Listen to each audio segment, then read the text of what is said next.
നമസ്കാരം.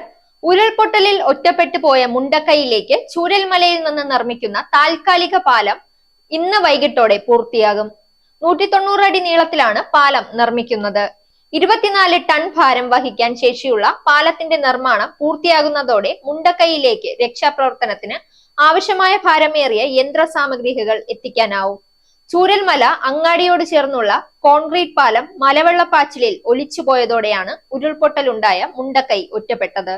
നീളം കൂടുതലായതിനാൽ പുഴയ്ക്ക് മധ്യത്തിൽ തൂൺ സ്ഥാപിച്ചാണ് സൈന്യം പാലം നിർമ്മിക്കുന്നത്.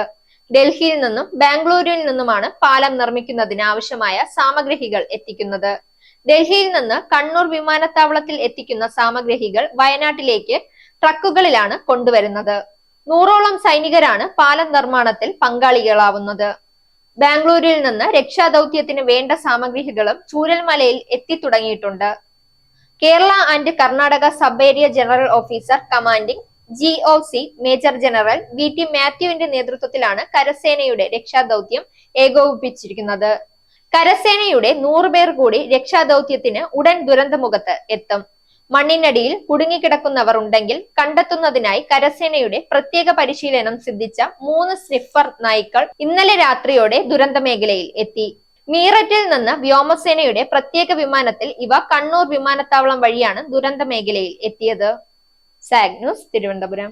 Ultimate entertainment destination watch zag news. നേരിന്റെ വാർത്തകൾ നിങ്ങളുടെ വിരൽത്തുമ്പിലെത്താനായി സാഗ് ന്യൂസ് ചാനൽ സബ്സ്ക്രൈബ് ചെയ്തും ഷെയർ ചെയ്തും ഒരു ശരിയായ മാധ്യമ നിലപാടിനൊപ്പം നിൽക്കാൻ ഞങ്ങൾ നിങ്ങളെ ക്ഷണിക്കുന്നു.